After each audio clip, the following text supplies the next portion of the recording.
65% आरक्षण के मुद्दे पर शीतकालीन सत्र के दूसरे दिन आरजेडी के नेतृत्व में विपक्ष के विधायकों ने सदन के बाहर और अंदर दोनों ही जगह जमकर हंगामा किया। नेता प्रतिपक्ष तेजस्वी यादव और डिप्टी सीएम सम्राट चौधरी के बीच इस दौरान जमकर बहस हुई। उसमें संशोधन कर दीजिए। एक व्यक्ति को आरक्षण नहीं मिला। 26 नवंबर 2024 पूरा देश संविधान दिवस मना रहा है और इसी दिन बिहार विधानसभा में 65% आरक्षण के मुद्दे पर पक्ष विपक्ष के बीच जोरदार बहस हुई। बिहार विधानसभा के शीतकालीन सत्र के दूसरे दिन ओबीसी, एससी, एसटी के लिए 65% आरक्षण के मुद्दे पर विपक्ष ने आरजेडी के नेतृत्व में जमकर हंगामा किया। शुरुआत सदन के बाहर तख्ती लहराने और नारेबाजी से शुरू हुई, जो सदन के अंदर गर्मा गर्म बहस में बदल गई। नेता प्रतिपक्ष तेजस्वी यादव ने पिछले साल विधानसभा में आरक्षण बढ़ाने के फैसले को केंद्र सरकार के 9वीं अनुसूची में नहीं डालने के फैसले पर सवाल उठाए थे और बीजेपी पर आरक्षण को बढ़ाने के खिलाफ कोर्ट में व्यवधान पैदा करने का भी आरोप लगाया था।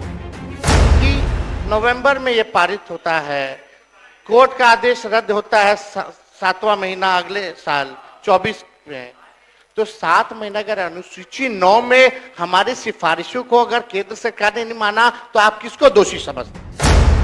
तेजस्वी यादव के आरोप पर डिप्टी सीएम सम्राट चौधरी ने कड़ा प्रतिरोध किया और तेजस्वी यादव को अफवाह न फैलाने की नसीहत दी। गलतफहमी मत फैलाइए। आपको 15 साल आपके आदरणीय माताजी पिताजी को राज करने का मौका दिया था, एक व्यक्ति को आरक्षण नहीं मिला। तेजस्वी यादव के आरक्षण पर दिए बयान पर जेडीयू नेताओं ने भी तंज कसा है। तेजस्वी जी की बातों को बिहार की जनता गंभीरता से नहीं लेती।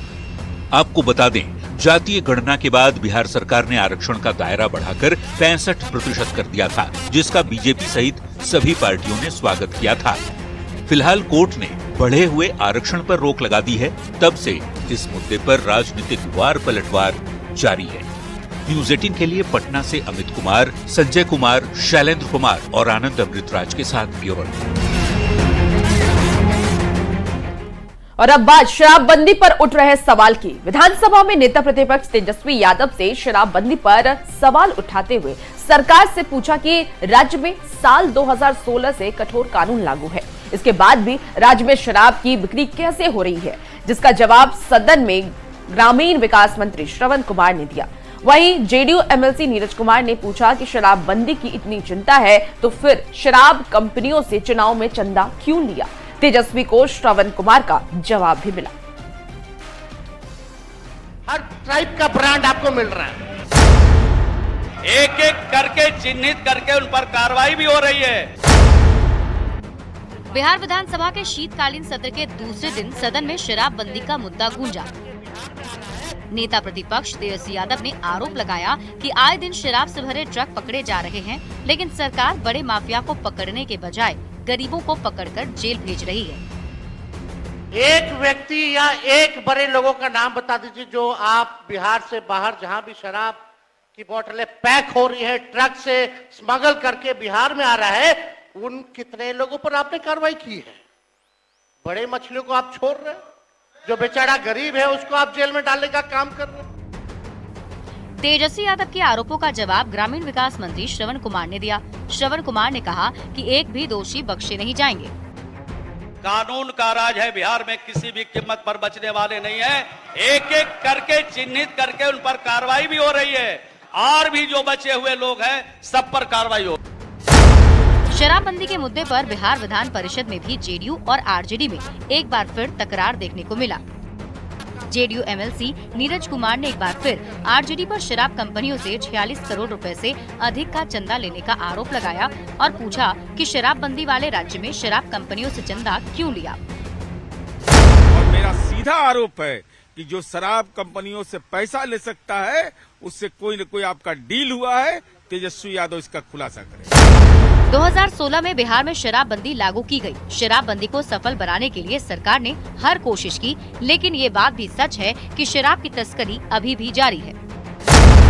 अब जो पार्टी विपक्ष में रहती है वो शराबबंदी पर सवाल उठाती है, लेकिन वही पार्टी जब सरकार में आ जाती है तो शराबबंदी के पक्ष में खुलकर बोलने लग जाती है, जो अब भी जारी है। न्यूज़ 18 के लिए पटना से अमित कुमार, संजय कुमार, शैलेंद्र कुमार और आनंद अमृतराज के साथ ब्यूरो रिपोर्ट। तो बिहार विधानसभा में बेतिया राज विधेयक पारित हो गया और इस बिल के पास होने के बाद से बेतिया राज की 15,000 एकड़ से ज्यादा की जमीन बिहार सरकार के कब्जे में आ गई। ये सब संभव हो पाया है आईएएस के पाठक की वजह से।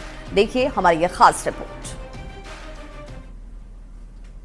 बेतिया राज की संपत्ति को राज्य सरकार में निहित करने संबंधी विधेयक 2024 के संबंध में मैं सदन को बताना चाहूंगा कि इस विधेयक के माध्यम से बेतिया राज की संपत्ति को अब राज्य सरकार में निहित किया जाएगा।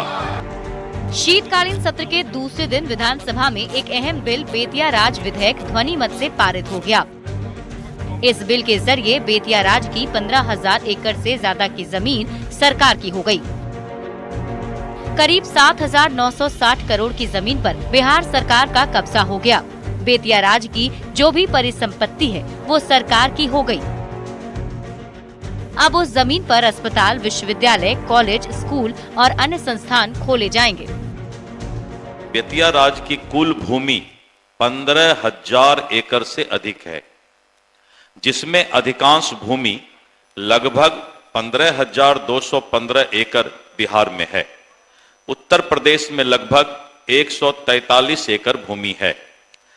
तत्कालीन बेतिया राज के महाराज हरेंद्र किशोर सिंह की नावल्द मृत्यु के बाद उनकी पत्नी श्रीमती जानकी कुंवर को अंग्रेजों के द्वारा अक्षम घोषित कर दिनांक 1 अप्रैल 1897 से बेतिया राज को प्रतिपाल्य अधिकरण अधिनियम कोर्ट ऑफ वार्ड्स एक्ट 1879 के अधीन कर लिया गया था। बिहार में बेतिया राज की कुल भूमि 15,215 एकड़ है, जबकि उत्तर प्रदेश में 143 एकड़ जमीन है। बेतिया राज की 60% जमीन पर माफियाओं का कब्जा है। राजस्व बोर्ड के अध्यक्ष के पाठक ने अपने आदेश में कहा था कि राज्य सरकार बेतिया राज की पूरी संपत्ति को अपने कब्जे में लेने पर विचार कर रही है। इस जमीन पर कब्जे में आईएएस के पाठक की अहम भूमिका रही है। के पाठक के प्रयास से ये संभव हो पाया। कुछ लोगों ने 100 एकड़, कुछ लोगों ने 150 एकड़ और बड़े बड़े सफेद पोस्ट लोग सब हैं, जिन लोगों ने इनको घेर करके रखा है या कब्जा करके रखा है, उन सब को जो है के पाठक जी हमारे राजस्व परिषद में इस काम को देखेंगे और हमने एक अच्छे ईमानदार पदाधिकारी को उसमें लगाया है। विधेयक के पारित होने के बाद बेतिया राज की सारी संपत्ति अब बिहार